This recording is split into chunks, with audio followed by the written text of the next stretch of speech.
অসুস্থ স্বামীকে নিয়ে স্বপ্নের ঘরে আর ঘুমানো হলো না মাজেদা বেগমের। মাজেদা বেগমের বড্ড ইচ্ছে ছিল শেষ জীবনে বাকি সময়টুকু তার অসুস্থ স্বামীকে নিয়ে নতুন ঘরে বসবাস করবেন তিনি। কিন্তু ভাগ্যের কি নির্মম পরিহাস, অর্থের অভাবে দিনের পর দিন ভাঙাচোরা ঘরে থাকতে হয়েছে তাকে। যখন শৈলকুপা স্বপ্নবাস ফাউন্ডেশন ও স্থানীয় একটি স্বেচ্ছাসেবী সংগঠনের যৌথ উদ্যোগে মাজেদা বেগম ও গুলাম রসুল দম্পতিকে একটি নতুন ঘর উপহার দেওয়া হয়, তখন সেই ঘরে ঘুমানোর আগেই স্ট্রোকজনিত কারণে মৃত্যুবরণ করলেন মাজেদা বেগম।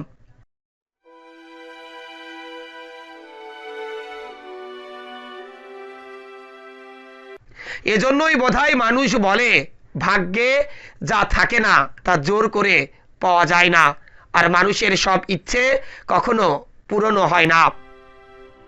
চোখের সামনে সেদিন দেখেছিলাম চোখে মুখে মাজেদা বেগমের কি প্রশান্তি, কি হাসি খুশি মানুষটি। সেদিন তিনি বারবার বলছিলেন এখন আর রোদ বৃষ্টি ঝড়ে তার কষ্ট হবে না, এখন অসুস্থ স্বামীকে নিয়ে তাকে আর পরের রান্নাঘরে থাকতে হবে না, এখন তিনি নতুন ঘরে তার অসুস্থ স্বামীকে নিয়ে থাকবেন।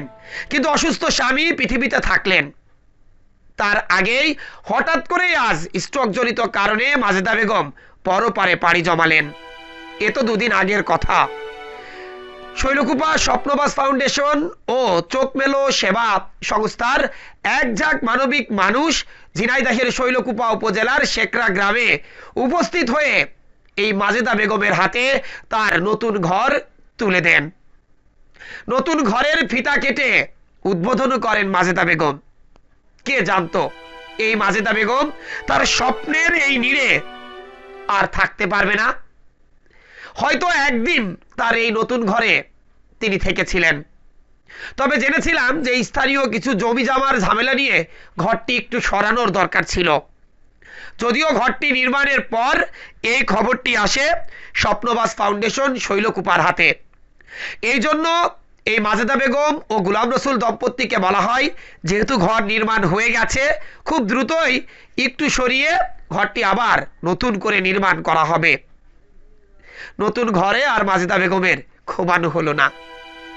মানুষের ভাগ্য কতটা অসহায় দেখেছেন, মানুষ কতটা স্বপ্ন নিয়ে বাঁচে, আর সেই স্বপ্ন কিভাবে মুহূর্তের মধ্যেই ধূলিসাৎ হয়ে যায়।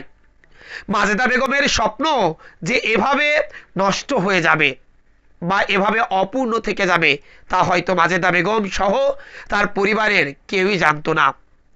অসুস্থ গুলাম রসুল তার সুস্থ স্ত্রীর মৃত্যুর খবর শুনে নিজেও মৃত্যুর সাথে পাঞ্জা লড়ছে।